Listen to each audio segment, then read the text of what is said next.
A sacred mountain no one is allowed to climb, with a temple said to hold incredible secrets at its base. Hidden caves, top secret ancient archives, these are forbidden archaeological sites experts are not allowed to enter. Mount Kailash in Tibet is one of the most mysterious and sacred mountains in the world. It's considered the spiritual center of the universe by Hindus and Buddhists. In fact, it's so sacred that no one is allowed to climb it. The locals firmly believe that attempting to scale it would bring bad luck or even total disaster. There's also a temple at the base of the mountain which is said to hide all sorts of secrets. As for what those secrets could be, ancient artifacts, powerful relics, who knows, but some say it's all buried underneath. Unfortunately, we'll probably never know because no one's allowed to go searching for it. The Tibetans hold it in such high regard that they've kept the area mostly off limits for centuries. It's much more than an archaeological site, it's a forbidden zone that explorers and historians can only dream of digging into. Moving on to the Mogao grottos in China, which are literally full of ancient art that dates back over 1,000 years. These caves are a time capsule filled with statues, murals, and scrolls shedding a lot of light on the history of Buddhism. The cave complex has over 700 caves, and a lot of them are carved into the cliffside and feature art depicting centuries of religious history. And yes, you can visit parts of this site, but some of these caves are completely off limits. And why is that? Well, because they're delicate. Some of the artwork in there is extremely fragile, and one thing people are just great at is ruining things. Too many mouth-breathing tourists start trudging through the place, and before you know it, there's Cheeto stains on the 1,000-year-old Buddha statue. Some of the caves have actually been sealed shut, and even some of the researchers who studied the site haven't had access to them. There's a lot we don't know about what's hidden deep inside the caves. What if it's not just fragile stuff though? What if there could be more? Now we're talking about something that's a little more modern, but still totally forbidden: the Vatican's secret archives. If you didn't know, the Vatican has an enormous collection of ancient documents, manuscripts, and records that go back hundreds, even thousands of years. Things that are either so important or rare that they're kept locked up in an area of the Vatican that most people can't even get close to. The archives aren't just secret in the sense of having stuff hidden away. This is a literal vault where even some of the most famous historians and scholars can only access documents after being vetted and approved by the Vatican itself. And I gotta believe there's someone breathing down their neck when they're in there too. Some pieces of history have been made public over time, but a lot of what's in the archives are still heavily guarded. Who knows what's in there? Let your imagination run wild. Some think that documents related to the early church, lost historical accounts, or details about some of the more controversial events in history could be locked away in there. But unless you become Pope one day, you'll probably never get the chance to find out. And I'm not exaggerating. Some historians have spent years trying to get permission to just crack open a handful files. Next up, we have China's famous terracotta army. You've probably heard of this, the thousands of life-size statues built to guard the tomb of Qin Shi Huang, China's first emperor.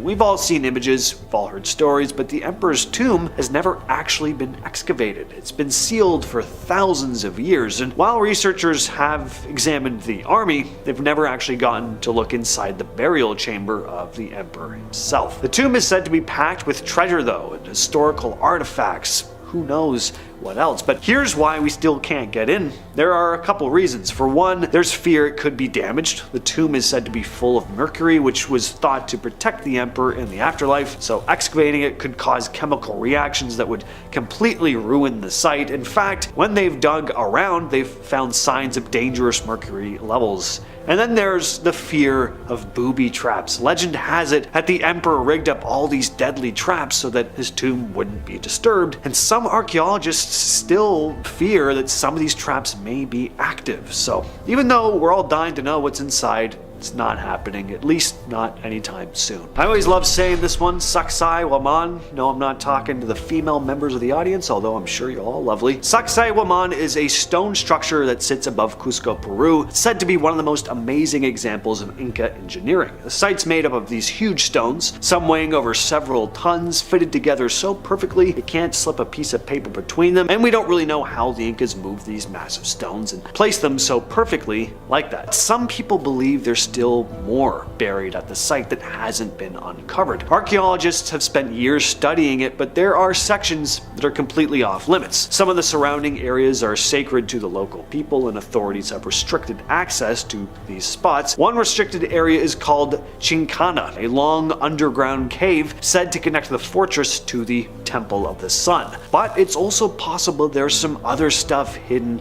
beneath the earth that no one's dug up yet. Could there be more ancient tunnels or artifacts from lost civilizations that lived even before the Incas? Well, unless more excavation is ever allowed, we'll never really know. The Library of Alexandria was once one of the greatest centers of learning in the ancient world. Scrolls from all over the world filled with knowledge from the greatest minds of the time. But as legend has it, the library was destroyed in a series of disasters. All that knowledge just poof, vanished. Some people believe that there might still be remnants of the library buried beneath the streets of Alexandria, but since the original site was destroyed, digging there is no easy feat. Archaeologists can't just go around tearing up city blocks looking for ancient scrolls, as much as I'm sure they'd love to. Because Egypt is protective of its historical sites, it's nearly impossible for any expert to get permission to dig in the exact spots where the library might have been. But the idea that there's this entire lost collection of scrolls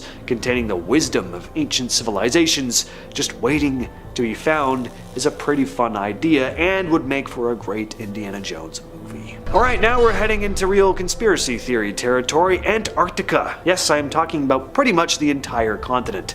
Is it weird to call Antarctica an archaeological site? Maybe, but so much of it is unexplored and off limits. You also have a surprising amount of people who believe that ancient civilizations once existed there long before it froze over. Some explorers have claimed to find evidence of ancient structures buried beneath the ice, but again, Antarctica is mostly off limits to outsiders. Only certain countries are allowed to explore it, and even then, they can only study certain parts of the continent. The global treaty that governs the exploration of Antarctica has strict rules about what can and can't be explored, and there's been very little effort to dig deeper into these quote-unquote mysteries. Some also say there's stuff like hidden technology and pyramids beneath the ice, but because of the restrictions, it's hard to know for sure. Scientists seem to be more focused on studying the environment there, so it's going to take a lot to convince anyone to actually go digging for ancient civilizations, unless that hasn't already been going on and things aren't being covered up. The Bosnian pyramids are pretty controversial. Now I know what you're probably thinking.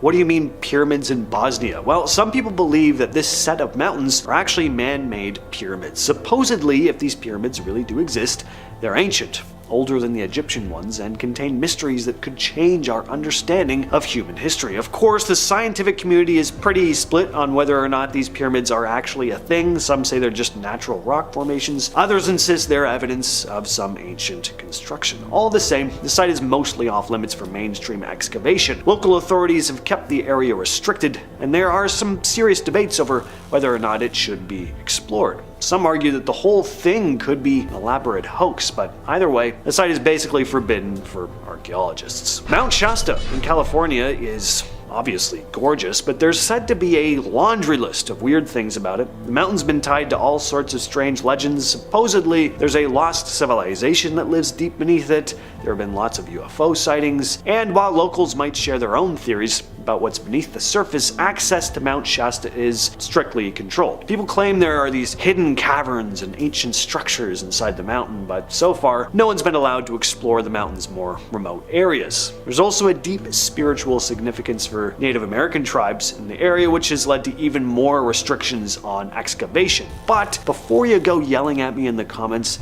about how you've been here before, so it's not off limits, yes, people are free to hike a lot of the area, but getting anywhere near the more mysterious parts of it, not so much. Finally, we have the Cave of Mummies in Guanajuato, Mexico. This cave is home to some of the best preserved mummies you'll ever see. The mummies were naturally preserved in the cave's dry environment, and a lot of them look eerily lifelike. Sounds weird to say lifelike when they are indeed corpses of actual people, but I mean some of them almost look like they'll just open their eyes and start walking away. Archaeologists have been allowed to study the mummies, but there's a catch. Only a select few have been able to go inside the actual cave. Many parts of the site are restricted because of how delicate the mummies are, but it's not just the mummies that are interesting, it's also the cave itself. Some think there may be more bodies hidden deeper inside the cave that haven't been uncovered yet, so what else could be lurking in the darkness? Well, unless you get special access, you'll never know for sure. Off the coast of India, divers found what might be the ancient city of Dwarka, tied to the god Krishna. In Egypt, Thonis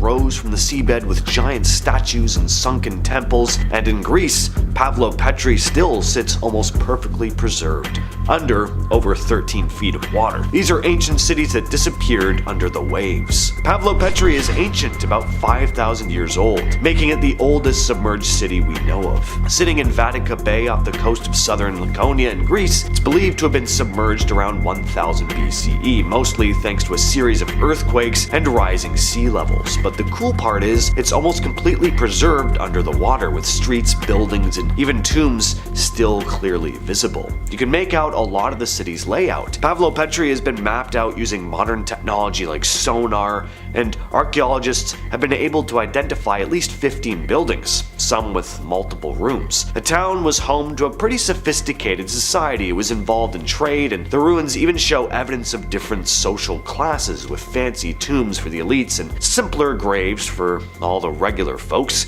Pavlopetri's history goes back even further than we first thought, too. Originally, it was thought to be from the Mycenaean period, around 1600 to 1100 BCE, but later studies pushed it to around 3500 BCE. After being submerged, it's been left mostly undisturbed. It's one of the most well-preserved ancient cities that we know of. At one time, Thonis was one of Egypt's most important port cities, found at the mouth of the Nile Delta. It was a major hub for trade and religion, and a link between Egypt and the Mediterranean. It was also home to some seriously impressive temples, including one dedicated to the god Amun. But by the 8th century, the city had disappeared. The exact reasons why it sank are still up for debate, but it's clear that the city was lost to the sea. Eventually, it became a bit of a myth. But then in 2000, an underwater archaeologist named Frank Gaudio came across something while searching for the lost city of Alexandria. What he found were these massive statues, ancient ships, and sunken temples. The city had been buried under about 10 meters of water, perfectly preserved. It was the lost city of Thonis Heraklion, and ever since there have been more excavations revealing more of the city's layout. There are streets, docks, and residential areas. This place was also a center of culture and religion. The artifacts discovered there, including a giant stone relief of a pharaoh and a huge statue of the god Hapi, show how important this place was in its prime. Off the coast of Gujarat in India, divers started exploring near modern-day Dwarka in 1983. The project was run by India's National Institute of Oceanography. What they found underwater were massive stone blocks, walls, and what looked like sections of a city grid. Some of the ruins were sitting about 30 feet below the surface. The layout looked intentional. There were right angles, straight lines, even areas that looked like they might have been docks or buildings. This matched up with the stories from ancient Indian texts that talked about a city called Dwarka, said to be ruled by the god Krishna. Now, according to the text, the city was built on the coast and was later swallowed by the sea. That sounded like a myth for a long time, until the underwater ruins turned up. Carbon dating and other tests on pottery and construction materials found that the site showed that some parts of it could be more than 3,000 years old. Some Indian archaeologists think this could actually be the original Dwarka mentioned in the Mahabharata. Back in the late 1600s, Port Royal was one of the biggest and wildest cities in the Caribbean. It was a major hub for trade, but it was also known for its pirates, its brothels and bars. Some called it the wickedest city on earth. It sat right at the mouth of Kingston Harbor, and at its peak, it had thousands of people and dozens of ships coming in and out regularly. But then on June 7th of 1692, a massive earthquake hit. The ground basically liquefied under the city, buildings collapsed, and in minutes, about 2/3 of Port Royal sank straight into the sea. Over 2,000 people died, and what was left was later hit by fires and hurricanes. After that, the city just never really recovered. In the 50s and again in the 80s, underwater archaeologists started exploring the sunken part of Port Royal, found streets, foundations, even some personal items like dishes and tools and weapons, still sitting where people left them when the quake hit. Xicheng, also called the Lion City, wasn't lost in some freak disaster or anything, it was sunk on purpose. In 1959, the Chinese government flooded the area to make way for the Xicheng River hydroelectric project. The city, which had been sitting there for over 1,300 years, ended up at the bottom of what's now Qingdao Lake, about 40 meters underwater. The city is still mostly intact though. You've got these ornate carvings, stonework, arches, and roads that haven't really eroded like you'd expect. Divers exploring the ruins found walls, towers, and gates that date back to the Ming and Qing dynasties. Xicheng wasn't a small town either. It played a big role in the region's politics and economy at the time. Because the water's cold though, and low in oxygen, decay has been super slow. Today, the place is basically a time capsule. Not many people know about it unless they're into diving or Chinese history, but it's one of the most well-preserved underwater cities on the planet. Atlit Yam is one of the oldest underwater settlements we've ever found. It's sitting just off the coast of Israel, under about 10 meters of water, and it's been down there for around 9,000 years. The place was around during the Neolithic era, long before the pyramids or even writing. Back in the 80s and 90s, marine archaeologists started surveying the area and realized there was more than just a few old rocks down there. What they came across were actual houses, stone walls, and even a well. One of the biggest finds was this really interesting looking stone circle. Some believe it might have been used for healing or ceremonies, kind of like a prehistoric underwater Stonehenge. They also found human skeletons, tools, and signs that people here knew how to farm, fish, and live in permanent settlements. One of the stranger discoveries were traces of tuberculosis in the remains, making this one of the oldest known cases of that disease. As for why this city ended up underwater, most experts think a massive tsunami hit, triggered by a volcano or a landslide. The timing does line up with a major collapse of the continental shelf in the Mediterranean. Canopus was an ancient Egyptian city near Alexandria. It was a pretty important place, a lot of trade went on here. It was also known for its temples, like one dedicated to Osiris. For a time, this city really flourished, maybe a little too well though, especially during Roman rule. It was rich and luxurious, and people really started embracing the excess. It was so over the top that writers like Seneca and Juvenal called it out for how debaucherous it was. Seneca was a Roman philosopher and advisor to Emperor Nero, and Juvenal was a poet who made a career out of calling out all the messed up stuff that went on in Roman society. But by the 2nd century BCE, things started to fall apart here. Earthquakes, rising sea levels, and tsunamis slowly sank the city. The eastern side of Canopus got swallowed by the sea, and the western part became the modern town of Abu Qir. It was nearly forgotten until 1933, when a British pilot spotted some ruins in the water. That led to some archaeological digs, but it wasn't until the 90s that underwater archaeologist Frank Gaudio and his team started uncovering the submerged city. What they found were columns, statues, and temples still sitting down there under the water. Dunwich used to be a decent-sized town on England's east coast. Back in the 11th and 12th centuries, it had busy docks, there were several churches, there was steady trade, and it had a relatively large population. It was a well-connected place, doing business with parts of Europe, and even had its own mint at one point. But starting in the 1200s, storms and coastal erosion started eating away at the land. A huge storm in 1286 wrecked the harbor, and over the next few hundred years, more storms and rising sea levels kept chipping away at what was left. So most of the original town is now underwater. Today there's only a small village on land, but some will say that you could still hear the sound of church bells rising up from the water. Baiae was basically ancient Rome's party town. It sat on the coast of the Bay of Naples and was the place where the rich and powerful went to relax. And they did other stuff that can no longer be spoken of here on YouTube. Emperors like Nero and Hadrian had villas here, and the town was packed with bathhouses, temples, and fancy estates. It had natural hot springs as well, which made it a popular spot for Roman elites looking to soak and unwind. But there was a shady side to it as well. Some ancient writers described it as a place full of scandal and corruption and political plotting. It was kind of like Vegas for senators. The town eventually declined when the Roman Empire fell, and between volcanic activity and rising sea levels, a good chunk of the place ended up underwater. Today, parts of it are still on land, but a lot of it, the whole villas, statues, mosaics, and roads, are now sitting beneath the sea. It's one of the only places in the world where you can actually snorkel or dive through this ancient Roman city. You'll see things like marble floors, collapsed columns, and the remains of Hadrian's villa. Pretty amazing, and I think adding this one to my bucket list. Curon was a small mountain village in northern Italy near the Austrian border, but in 1950 it got completely wiped off the map on purpose. The Italian government flooded the area to merge two natural lakes into one big artificial reservoir as part of a hydroelectric dam project. Over 160 homes, farms, and buildings were lost underwater. The villagers were forced to relocate, of course, and everything they left behind was buried beneath the lake.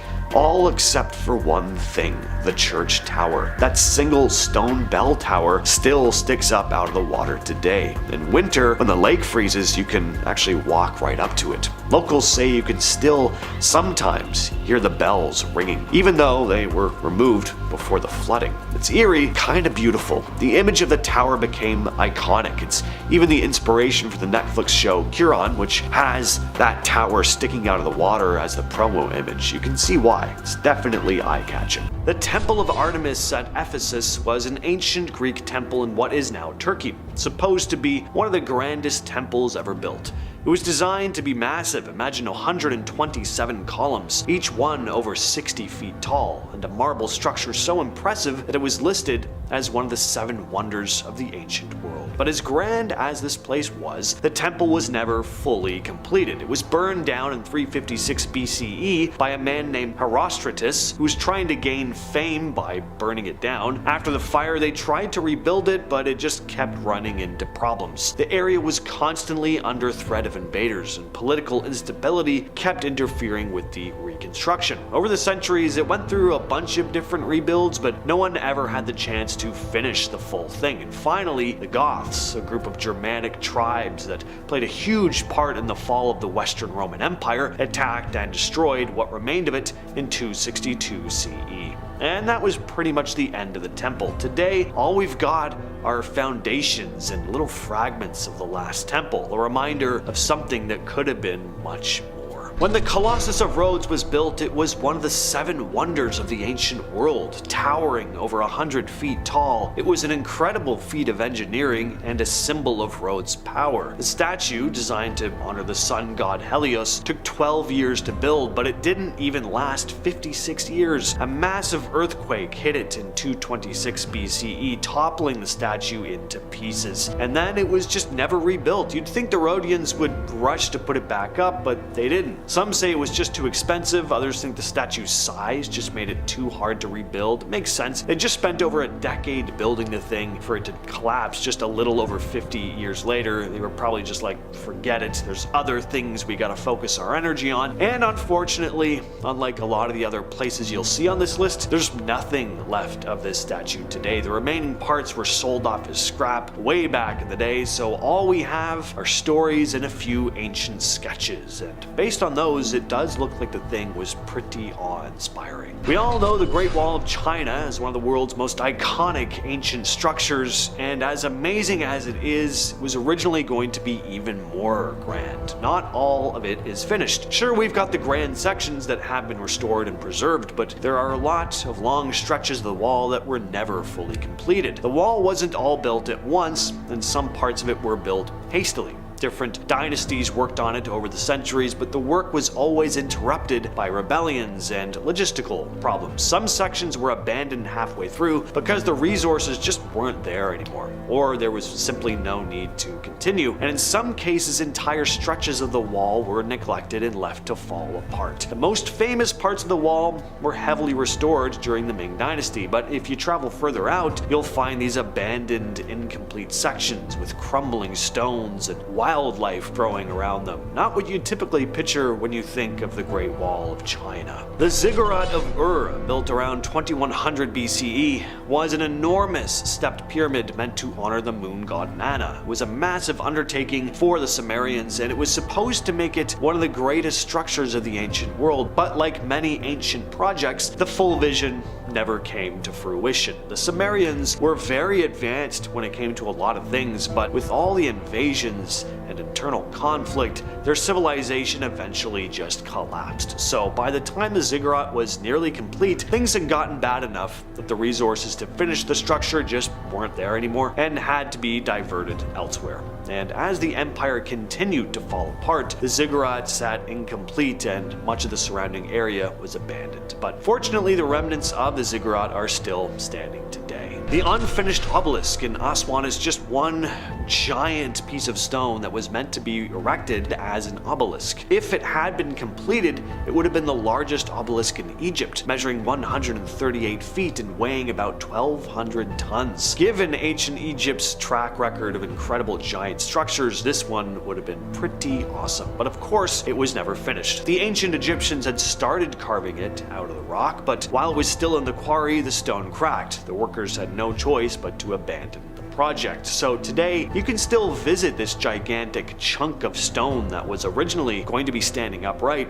It's just sitting there, still attached to the bedrock. It's kind of sad, right? The fact that this thing was so close to being finished, but then, whether it was a technical failure or just bad luck, it was left unfinished forever. The Temple of Jupiter Optimus Maximus was meant to be the grandest temple in all of Rome, dedicated to the king of the gods. It was supposed to outshine all other temples in the ancient world, but the final version of the temple was never fully realized. It started construction in the 6th century BCE, but after a series of political issues and with the growing instability in Rome, the project just didn't go as planned. The temple went through a number of phases, and only parts of it were ever finished. The temple was looted, burned, and rebuilt tons of times over the centuries, with different emperors taking on the project but never fully completing its original design. By the time it was finally abandoned, it wasn't even close to what it had been meant to be. It's this unfinished dream of Roman grandeur that never really saw its full potential, and is now just another reminder of how politics, power struggles, and time itself can shape the legacy of a civilization. The Tower of Babel is a story a lot of people know from the Bible. It was this giant tower built to reach the heavens, but according to the story, God wasn't too happy about human ambition and scattered the people, confusing their language and causing the project to fall apart. It's a cautionary tale about becoming too prideful, that no matter how intelligent and ambitious you are, you're still human, no match for the guy upstairs. And it attempts to explain why people around the globe speak different languages, of course. But regardless of how you feel about the moral of the story and the religious side of it, could there be a historical event that it's pulling from? Did the Babylonians try to build something massive, something that would rival anything that had come before it? Well, some historians think the Tower of Babel was inspired by the ziggurats in Mesopotamia, like the one we talked about before, which were big, step pyramids used for religious ceremonies. But the tower was never finished, whether it was because of the political collapse of the Babylonian Empire or the project was just overly ambitious to begin with. We'll never know. Hadrian's Wall is another unfinished project that spans 73 miles across northern Britain, built by the Romans to protect the empire from the Picts, who were the ancient people of what is now Scotland. The wall wasn't completed all at once, and in some areas it's pretty clear the Romans just didn't finish what they started. They clearly hit some serious roadblocks, mainly politics and war. Scotland was just that last place they could never break into. Plus, the huge challenge of constructing something so massive across very uneven terrain terrain. It was just too tough. Some parts were thrown together quickly, other sections were just left unfinished. Even now, the wall is a bit of a mix of finished and unfinished bits. It's a reminder that even the most impressive military projects don't always turn out the way they're planned. The Romans were incredible engineers, but even they couldn't pull off Hadrian's Wall the way they'd imagined. The Dome of the Rock in Jerusalem is one of the most famous religious structures in the world, but the build didn't go as smoothly as many think. At first, the design was actually way bigger and more elaborate, but with all the political chaos and changes in leadership during the 7th century, parts of the dome had to be scaled back. The original idea, with all its detailed mosaics and huge dome, had to be adjusted, and even after it was finished, there were always parts being restored or rebuilt. The unfinished parts of the Dome of the Rock don't just show how tough the construction was, they also reflect the political and religious changes going on in Jerusalem at the time, and that actually makes it pretty interesting. Angkor Wat is the largest religious monument in the world, and it still wasn't finished. The temple complex was first built in the early 12th century by the Khmer king Suryavarman II. It was supposed to be a grand tribute to the Hindu god Vishnu, and the plans were massive, multi-level galleries, detailed carvings everywhere, towering buildings. But as big as the plans were, the temple itself was never really finished. The Khmer Empire was on the decline during its construction, and internal power struggles along with the constant threat of invasion slowed down the work. The temple went through all these phases of construction, but a lot of the intricate work just stopped, likely because the resources had dried up and the empire just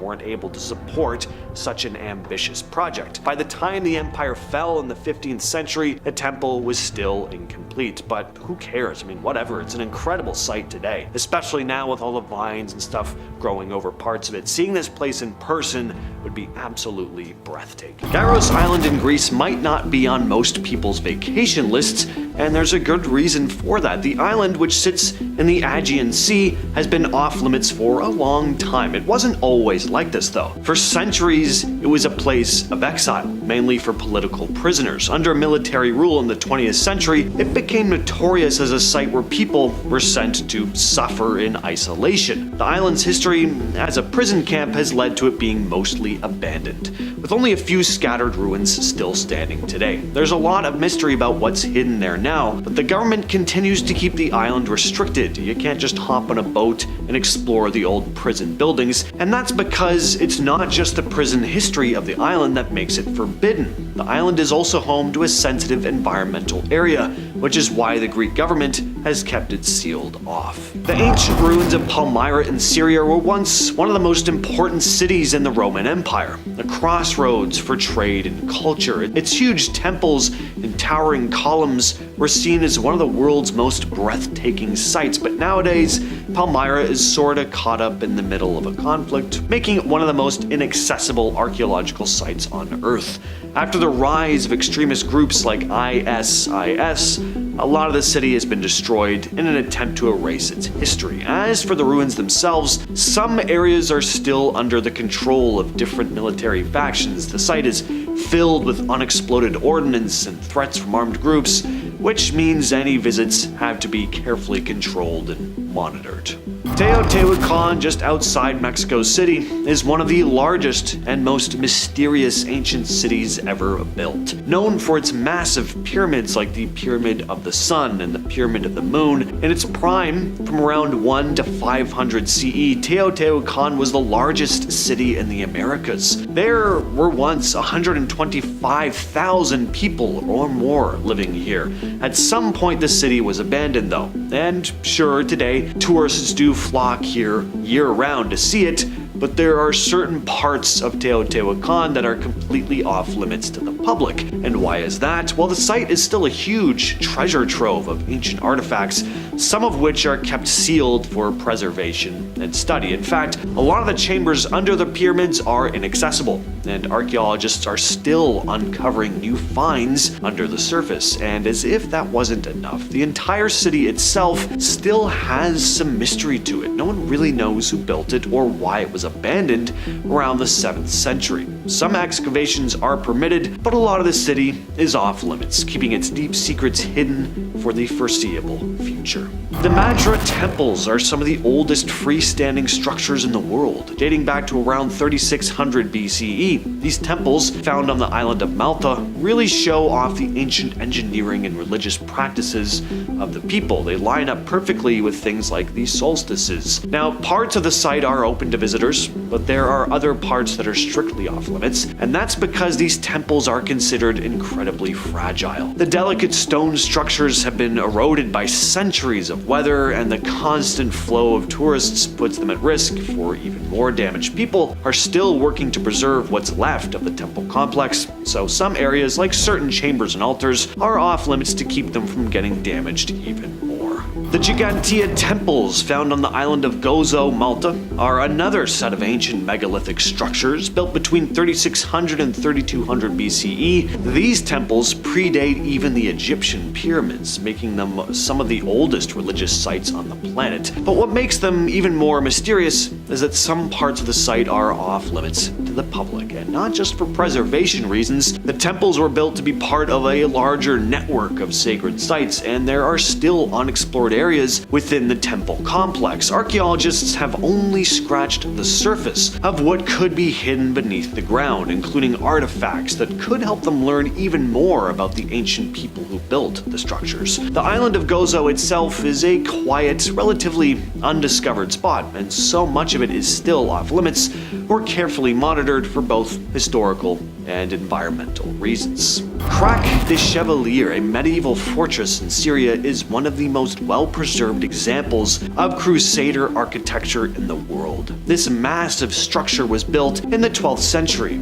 It was an important stronghold during the Crusades. It's open to visitors again, but that hasn't always been the case. Because of the Syrian civil war, it became a difficult and dangerous place to access, and parts of it were damaged from shelling. The government recaptured it in 2014, and ever since, conservation work has been underway here. The fortress sits on top of a hill, offering this spectacular view of the surrounding landscape, and that, combined with its labyrinthine design and the towers and dungeons and beautiful courtyards, it looks like a Dungeons and Dragons castle. It's just beautiful. Even though people can come and see this place for themselves again, there are still restrictions. A lot of the fortress is still off limits to the public, with access restricted by both the Syrian government and UNESCO. Unfortunately, the political situations made it really tough to preserve the whole site, and it's still taking a hit. Up in northern Syria, there's a place known as the Dead Cities, and it really lives up to the name. These are a bunch of abandoned villages from the 1st to 7th centuries. Some of them, like Sargia and Al-Bara, are still in surprisingly good shape. You can see stone houses, churches, and old structures that have stood the test of time, but again, because of the lingering political climate in Syria, these ruins are mostly off limits. So these abandoned villages have kind of faded into the background, except for the archaeologists who still visit. In fact, some parts of the Dead Cities are so untouched, it's almost said to really feel like you're walking through history. But because it's in a conflict zone, it's not a place people can just casually visit. Pompeii, we've all heard of it. It's on a lot of people's bucket lists. The city was buried in ash when Mount Vesuvius erupted in 79 CE, and because of that, it's become this grim snapshot, with the final moments of a once grand city completely frozen in time. But while it's super famous and popular with tourists, there are parts of Pompeii that you're not allowed to enter. Some areas are closed for preservation and others for safety. Those old buildings and frescoes are really fragile, and the constant stream of visitors doesn't help. There are certain spots where ongoing digs are happening as well. Yeah, archaeologists are still finding new things here. There's just so many layers of ash. Rome is like a living museum. You've got the Colosseum, the Roman Forum, the Pantheon, pretty much the world's greatest hits of ancient ruins. But what most people don't know is that there are even more ancient ruins buried under the city, tucked away in places that people like you and me aren't allowed to be. Some of these sites are restricted because they're still being dug up, and others are kept sealed up to protect some of the more fragile artifacts. For example, there's an underground area near the Roman Forum that holds the remains of old temples, but it's not something you could just walk into. you need special permission. Rome's rich history is packed under layers, making it a really fascinating place to visit, but also one where there's a lot that the average tourist will just never see. Hopefully some of the sites will be opened eventually, but for now, pictures will just have to do. Jebel Barkal is this incredible mountain and ancient site in Sudan, sitting near the Nile River. It used to be the heart of the kingdom of Nabta, which was a huge empire that at one time even rivaled Egypt. The place is full of pyramids, temples, and royal tombs, but unfortunately parts of it are totally off limits. The main temple is open to visitors, but a lot of the site is restricted because of both political issues and the delicate nature of the ruins. The thing is, there's still a lot beneath the surface that hasn't been explored yet. So even though some of the site is accessible, Jebel Barkal is still one of Africa's most mysterious spots. Ancient tombs built high on mountains in Peru, completely off limits to the public, a mysterious castle in Turkey where strange rituals were said to have taken place, and a haunted Mayan cave. These are forbidden archaeological sites experts aren't allowed to enter. Los Pinchados is an archaeological site in Peru known for its ancient tomb. It's found in Rio Abicio National Park, high up in the mountains, where at one time the Chachapoya people lived. Chachapoya may loosely translate to the cloud forest, which would make sense. They built their tombs in caves high on the cliffs, way above the jungle floor. This, of course, made them difficult to reach, protecting the graves from harsh weather and looters. These tombs, which hold human remains and artifacts, have only been seen by a handful of archaeologists since the site was rediscovered in the 80s. It's remote and it's hard to get to, which is one reason why the site is so mysterious. The government also made Los Pinchados a protected area in 1990, so it's closed off to the public. On top of that, the area is home to rare animals like the yellow-tailed woolly monkey. Just another reason why the government doesn't want tons of tourists flocking to the area and disrupting it. Zerzevan Castle is an ancient fortress in southeastern Turkey built around 2,000 years ago. It was originally used by the Roman Empire, strategically placed to control the area and protect it from invaders. The site is also important because it was part of the ancient Roman road network, connecting the empire's eastern territories. But what's probably the most intriguing part of Zerzevan Castle is the discovery of a Mithraic temple. Mithraism was an ancient religion practiced by Roman soldiers, and the temple at Zerzevan is one of the best preserved examples of its kind. Inside the temple, archaeologists have found inscriptions and carvings related to the worship of Mithras, a god associated with light and truth. Makes this site pretty special, because there aren't many Mithraic temples still intact today. But there's more to this place than just being an interesting historical site. For a long time, there have been rumors surrounding the ruins. Some people claim that well-known US families, often ones mentioned in conspiracy theories, once visited the temple where they took part in secret rituals. But is that just an urban legend? Maybe. Good luck finding out for yourself though, because access to the site is restricted. Cactus Hill is an archaeological site in Virginia. It's pretty important when it comes to understanding the early history of humans in North America. It's believed to be one of the oldest places where humans lived in the Americas, dating back over 18,000 years. That's a really long time ago, during the Ice Age. Archaeologists have found tools and signs of ancient campsites here, showing that people lived in the area long before many researchers originally thought. The site is in a sandy area, which helped preserve tools and artifacts. Most of these are made of flint, showing that the people at Cactus Hill were hunter-gatherers, using these tools to hunt and survive.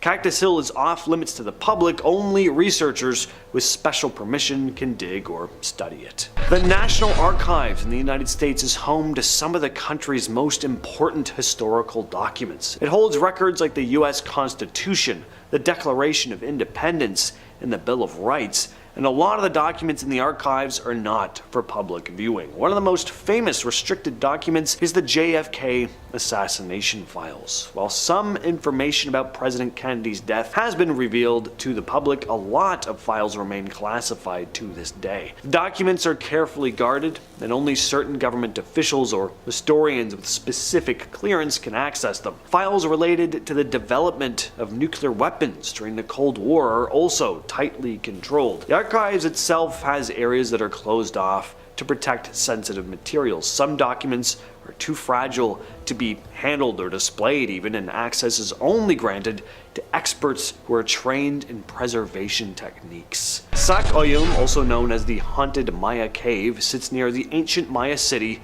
of Mayapan in Mexico's Yucatan Peninsula. It's a flooded cenote or sinkhole that many locals avoid going anywhere near and will also warn outsiders to stay away from too. Based on it being known as a haunted cave, you can probably guess why. The place has a pretty eerie reputation. The area is so feared that even some archaeologists are hesitant to explore it. The place is full of bones, some animal, some human. As for why, well, the Maya may have used it for ritual purposes, or it may have just been a place where they'd bury some of their dead. Are there really that many bones down there though? Enough that it's known to be haunted? Well, a recent underwater survey led by archaeologist Bradley Russell uncovered a lot of remains scattered across 2 chambers. A lot of their skulls showed signs of having been deformed, which was a common practice among the Maya, but these weren't ordinary burials. The cenote is near the edge of Mayapan, and experts believe the bones might belong to people who were outcasts, possibly plague victims, deliberately kept away from the rest of the population. It seems to explain the trepidation people have towards the cenote today. Back in the day, no one wanted to drink the water and risk contamination, and that dread surrounding the place was just passed down generation to generation. But there's more than just skeletons here. There are also legends of a monstrous feathered serpent with a horse's head who guards the cenote. Niihau is a small private island off the coast of Hawaii. It's often called the Forbidden Island because it is. The island is privately owned by the Robinson family, and visitors are very rarely allowed, and I mean rarely.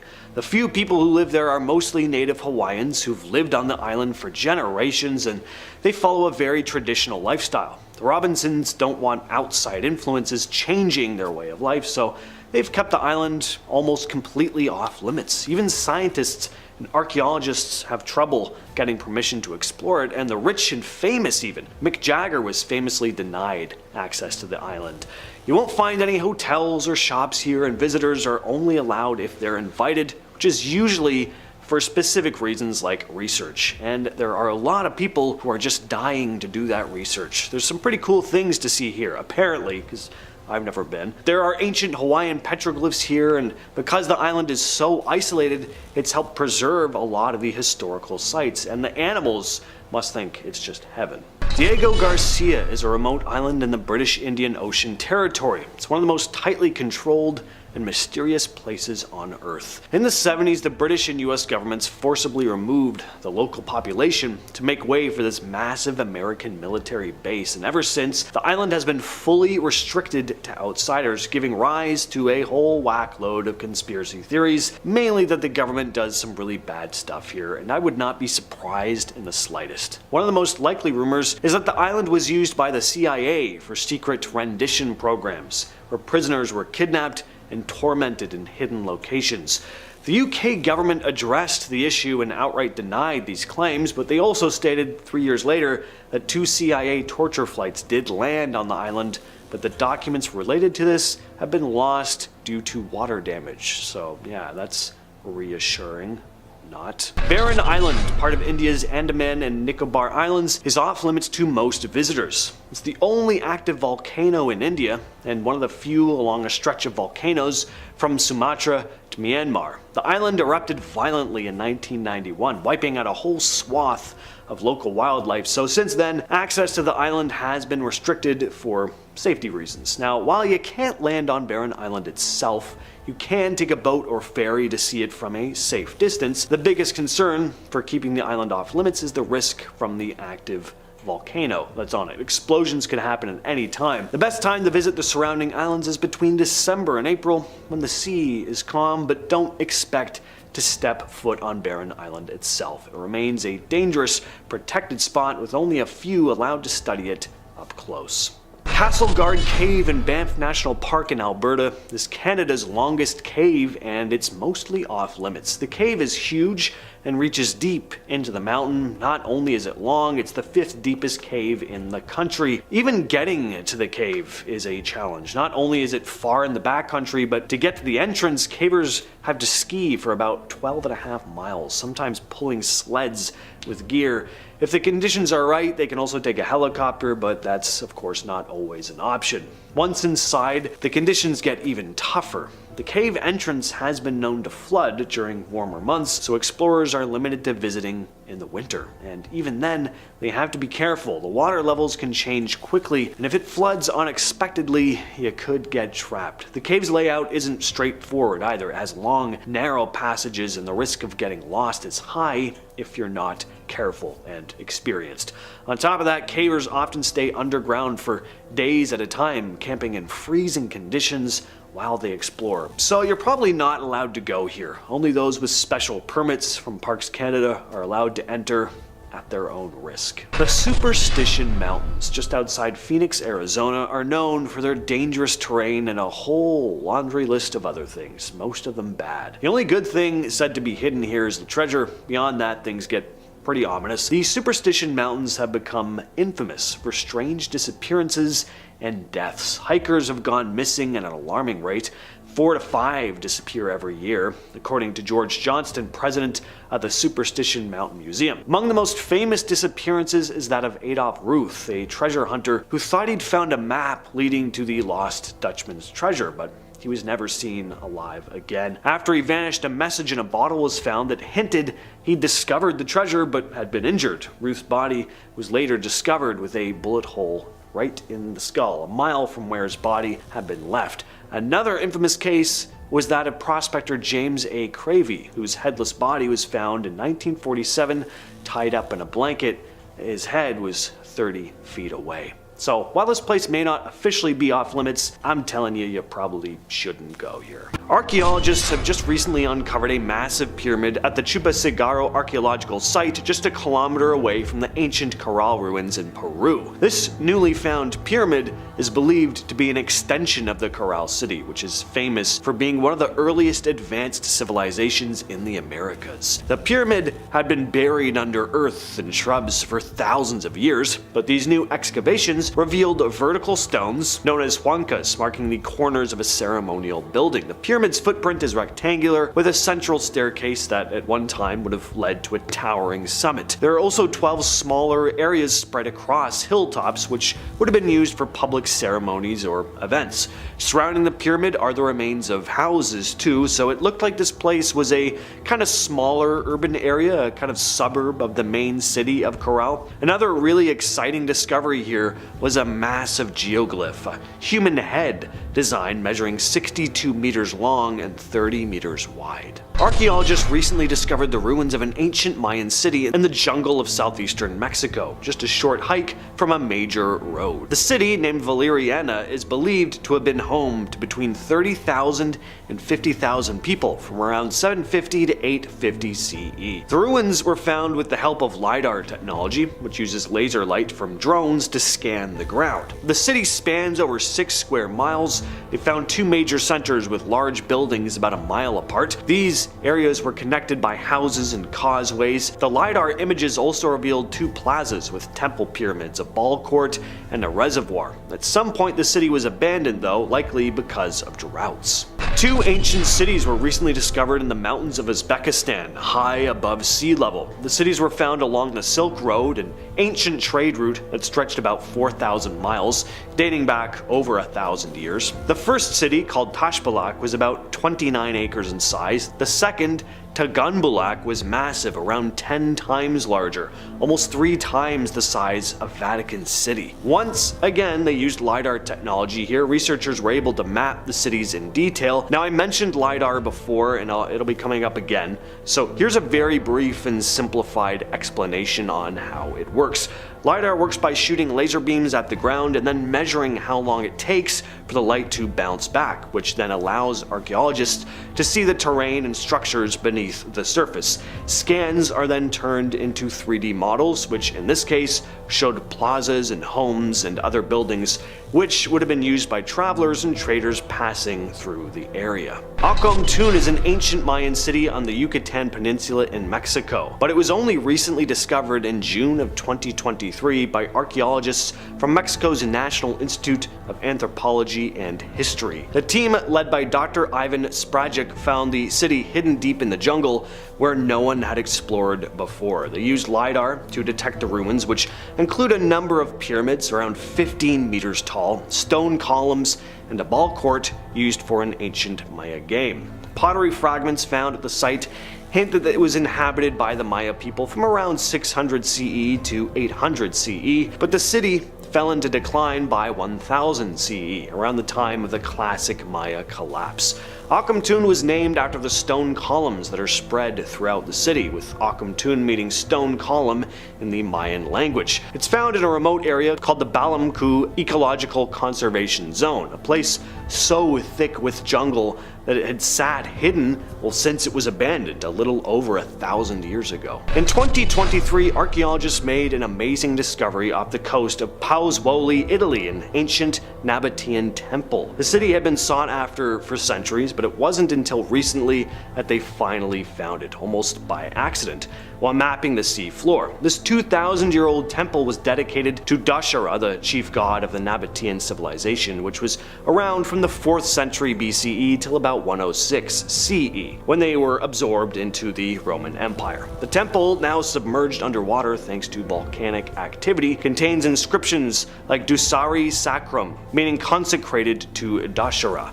Researchers found 2 rooms under the sea. One of them contained 2 marble altars, which had probably been used to worship him. The Nabataeans were also known for their stunning tombs in Petra, Jordan, including the famous treasury. Stephen Tuck, a Roman historian, said, "It makes perfect sense that the Nabataeans would be in Puteoli as a community of traders. This discovery shows that the Nabataeans used the temple as both a place of worship and a hub for trade, exchanging goods like gold, ivory, and perfumes.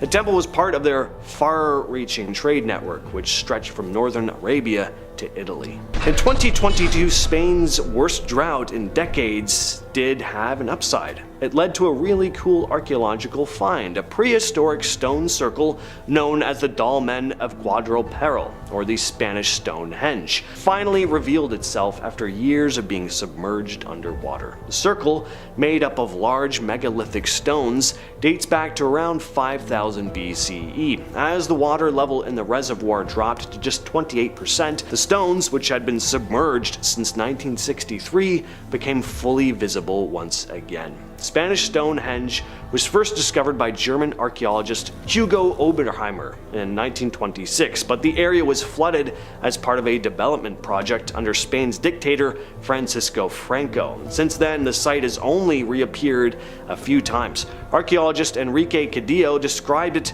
as a rare chance to study the site before it gets submerged again. And there are a number of things scattered across Western Europe like this, but we still don't fully understand who built them or why. But some researchers believe they were used as tombs, as human remains have been found near similar sites. In Athens, workers laying natural gas pipelines near the Acropolis came across an ancient marble statue of a young man, found buried almost upright in a brick-lined pit. The statue is in surprisingly good condition, except for the crack running along its torso and the fact that it's missing its head. Other than that, though, it looks pretty good. The statue resembles depictions of Hermes, the messenger god in Greek mythology. It's believed that it may have once decorated a wealthy Roman-era home in Athens. The statue could be a Roman copy of an original sculpture from the 5th century BCE, but its exact date hasn't been confirmed yet. This discovery was made near the southern end of the Acropolis, not far from the Odeon of Herodes Atticus, an ancient Roman concert hall. The area around the find was once home to fancy houses adorned with beautiful artwork belonging to wealthier people of ancient Athens, so the location makes sense. Archaeologists digging at Pompeii have come across a fancy private bathhouse along with some other amazing finds showing just how rich and luxurious life was before Mount Vesuvius erupted in 79 CE. The bathhouse was huge with a pool that could fit 30 people, hot and cold rooms, and stunning artwork, but there's also a dark side. The boiler room, where slaves worked in unbearable heat to keep everything running smoothly, was also found, and then came a really crazy find. Archaeologists found the remains of 2 people in a tiny room near the bathhouse. One was an older woman of higher status, curled up in bed, clutching gold coins and jewelry. The other was a young man, probably a servant or slave, who would have died being crushed by a collapsing wall as the eruption started. His hands were still holding keys, while the woman likely watched him die before facing her own death. That is pretty horrific, and it's only the beginning. More and more excavation is going on at Pompeii, so with more digs underway, who knows what else will turn up in the very near future. During a severe drought in Texas, ancient dinosaur tracks were revealed at Dinosaur Valley State Park, about 140 kilometers southwest of Dallas. The tracks, which are over 113 million years old, are preserved in the bed of the Paluxy River. The footprints belong to an Acrocanthosaurus, a carnivorous dinosaur about 4 meters tall or just over 13 feet, weighing about 6 tons. Park Superintendent Jeff Davis explained that the tracks, which are usually covered by water, gravel, and sandbars, were exposed thanks to the drought. The tracks are 3-toed prints similar to the ones made by the more famous T-Rex, only much older. The discovery thrilled dinosaur fans, including Paul Baker, who remembers exploring the riverbed with his father, a park ranger, looking for tracks. His father was the first to find these footprints during a previous drought, and the site was named in his honor. Along with the Acrocanthosaurus, the park also has tracks from other dinosaurs like the massive Sauroposeidon, a herbivore that stood 18 meters tall, that's about 59 feet, and weighed about 39 tons. The footprints were made when the area was a shallow inland sea during the Cretaceous period, long before the land became the prairies we see in Texas today. Cahokia was once a huge city right in North America, around 1,000 years ago. It sat in what's now Illinois, near St. Louis.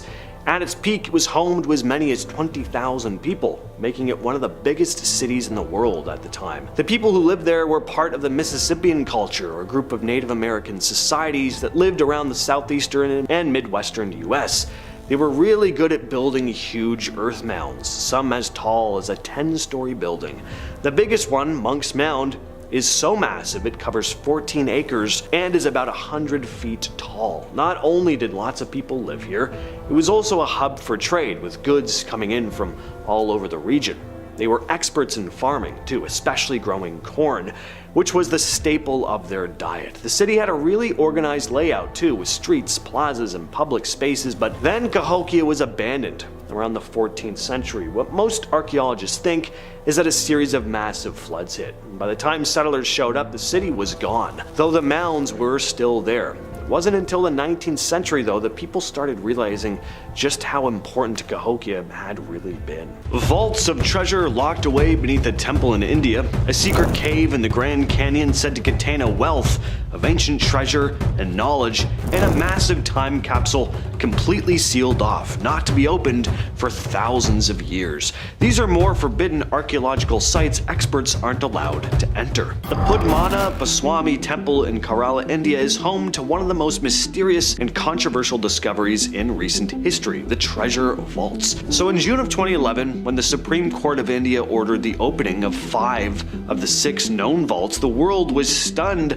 by this vast collection of gold that was inside, and other stuff too. There were crowns, diamonds, and loads of precious artifacts which had all been hidden underground. The treasure is so valuable that some consider it the largest collection of gold and precious stones ever found. But not all the vaults have been opened. Vault B, for example, has remained untouched. When officials tried to open it in 2011, they ran into some problems. There was a metal grille door followed by a wooden door and then an iron door that was jammed shut. So they brought in a locksmith, but the royal family of Travancore stepped in and stopped them. But who is the royal family of Travancore? Well, at one time they were the rulers of the Kingdom of Travancore, a region in southern India that is now part of Kerala. They still have some say today though when it comes to legal matters like this in the region. But why did they stop them from opening the vault? Well, it turns out that the vault was linked to old religious customs and astrology, and opening it was believed to bring bad luck. There is a curse supposedly attached to this door, and I gotta say, if any door is gonna be cursed, it's gotta be this one, right? Look at this thing. Amazing looking. It looks like a death metal album cover, to be honest. In 2020, the Supreme Court ruled that Vault B would remain sealed, and Vaults G and H, which were only discovered later, still haven't been opened either. In 1909, an article in the Arizona Gazette came out with a story about a guy named G.E. Kincaid who was rafting down the Colorado River when he claimed to discover a cave high up on the Grand Canyon wall, about 2,000 feet above the river. He said that inside the cave was a stash of ancient artifacts, and not the type you'd expect to see in the area. No, these looked like Egyptian ones. Statues, tools, there were hieroglyphics on the walls, and apparently there were mummies. Now, on its own, that would be incredible, but the mummies weren't even your standard size. They were gigantic. Kincaid supposedly took a few items and sent them off to the Smithsonian, but the Smithsonian denied ever receiving anything from Kincaid. So naturally, this has led to all kinds of conspiracy theories over the years. Some believe the Smithsonian was covering up the discovery, hiding proof of some ancient Egyptian civilization existing right in the heart of North America, and that the cave was sealed off by the government with armed guards making sure no one ever got too close. But what do you all think? Could the Grand Canyon really have held these ancient secrets from some lost civilization with giants, apparently? Or was this all just a tall tale? The Crypt of Civilization is unlike any time capsule you've probably ever heard of. Instead of a small box buried underground, this is an entire room, a massive vault built to last for over 6,000 years. Nobody is allowed inside. It's not set to be opened until the year 8113. The time capsule was sealed up back in 1940 at Oglethorpe University in Georgia, and it was all the brainchild of a professor named Thornwell Jacobs. He was inspired by the discovery of ancient Egyptian tombs and wanted to leave behind a snapshot of life in the early 20th century, hoping that whatever civilization or species existed in thousands and thousands of years would find him. So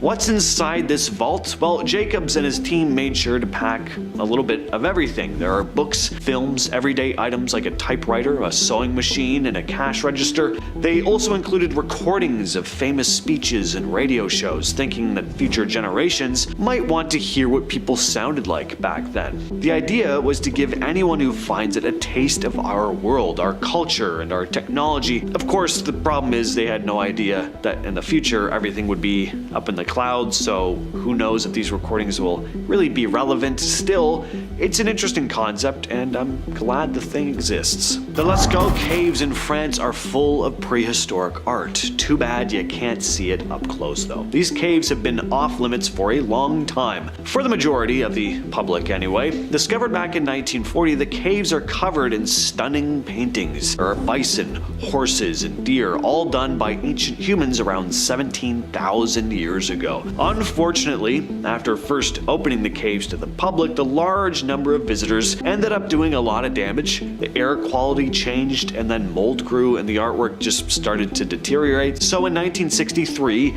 the caves were closed off to the public. And now, only a select few scientists are allowed to go in. The rest of us have to settle for seeing replicas or images that I'm showing you right here, which are still pretty cool, but obviously they're no replacement for the real thing. They've tried everything to preserve the paintings, but at the end of the day, it's the temperature and the number of people that really hurt the artwork, so they won't be opening it back up anytime soon. Next up, we have the Cave of Altamira in Spain, another incredible site with prehistoric art, but once again, off limits. Discovered in 1879, Altamira's walls are covered with bison paintings, some of the oldest in Europe, this time around 36,000 years old. The artwork is so detailed and well preserved preserved, it's hard not to be amazed by it. At first, people could visit, but like Lascaux Caves in France, all the visitors started to take their toll on the quality of the paintings. The carbon dioxide in the air and the humidity affected the artwork, so the cave was shut down to the public in 1977. Since then, only a few experts have been allowed to study it, and again,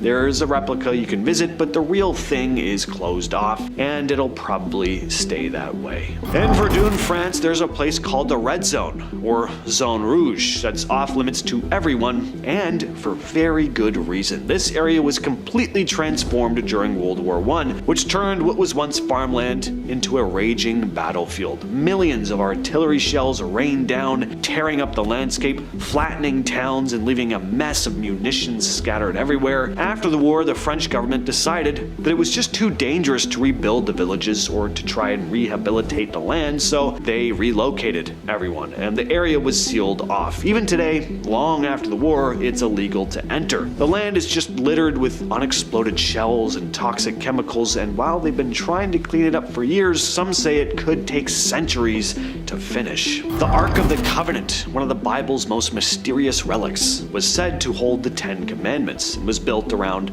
3,000 years ago. After the Babylonian Empire conquered the Israelites, it disappeared from history. Nobody knows if it was destroyed, stolen, or hidden away. According to Ethiopian tradition, the Ark is now kept in the St. Mary of Zion Cathedral in Aksum, specifically in the Chapel of the Ark. But only one person, a monk, is allowed to see it. He's considered the sole guardian of this sacred artifact. And some believe the Ark in Aksum is just a replica, but no one else has been allowed inside to confirm, making this place an absolute mystery. The Great Pyramid of Giza is about as iconic as it gets, but for how much of a tourist destination it's become, it's not easily accessed, even for some of the world's most well-respected archaeologists. Some areas are completely off limits. One of the most restricted zones is the Queen's Chamber, a narrow passageway near the center of the pyramid, and while most can visit the Grand Gallery, which leads to the King's Chamber, the Queen's Chamber has been sealed off, and no one's really sure what's behind it. Then there's the lower shafts. Beneath the King's Chamber, there are these shafts that go down into the depths of the pyramid, and those haven't been fully explored either. In the 90s, a robot was sent down one of them and reached a dead end. Until this day, no one knows for sure what might be further along. Bhangarh Fort in Rajasthan, India is one of the most famous and arguably the most haunted sites in the country. Built in the 16th century by a ruler, the fort was meant as a tribute to his son, Man Singh. At one point, it was home to over 10,000 people, but today, the town is completely abandoned, and living there is strictly prohibited. In fact, you can't even go there after sunset. Tourists are allowed to visit during the day, but when it gets dark, everyone has to leave. Why? Well, the place is believed to be haunted, if not full-on cursed. It's earned the title of the most haunted place in India, and it may not just be folklore. There are reports of people who have snuck into the fort at night and just never came back. Others have heard eerie noises, seen strange figures, some even claim to have come face to face with malevolent spirits. So what happened? Why is the place cursed? Well, one story goes that a priest who dabbled in black magic fell for a stunning princess from Bhangarh who had plenty of admirers. One day he followed her to the market and tried to give her a love potion, but she turned him down, tossing it onto a big rock. The rock then rolled onto him, crushing it. Just before he died, he cursed the village, dooming it to ruin. Now, Petra in Jordan is probably one of the most famous ancient cities in the world. You've probably seen pictures of the treasury, which is carved right into the side of a mountain. It's pretty spectacular. There's nothing else like it in the world. But while most of Petra is open to visitors, there are huge chunks of it that aren't. There are tombs and chambers that have been sealed off, and only a select few are allowed to explore them. The Jordanian government is really careful about what they let people do with Petra. They don't want any damage done to the sacred areas, and some believe that excavating certain parts could disrupt local communities. There's even talk that there are hidden vaults and treasures waiting to be found.